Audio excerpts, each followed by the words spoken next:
Hello guys and welcome to this video. Today I will show with you how you can upload AI images on Shutterstock contribute. So guys, go to your website Shutterstock and log into your account, and as you can see here, this is dashboard. Just click upload here guys and choose the assets, and this is my assets AI, and wait to complete uploading. As you can see here, just click here and click upload complete here guys, and click here. After that, wait guys to image.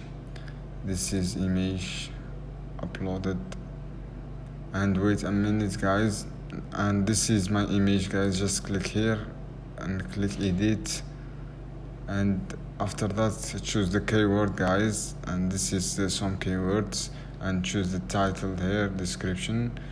This is title of image, click description. As you can see here, adult 3D image, and after that click just submit. I hope guys this video helpful for you, and don't forget to subscribe, like, share this video for more content.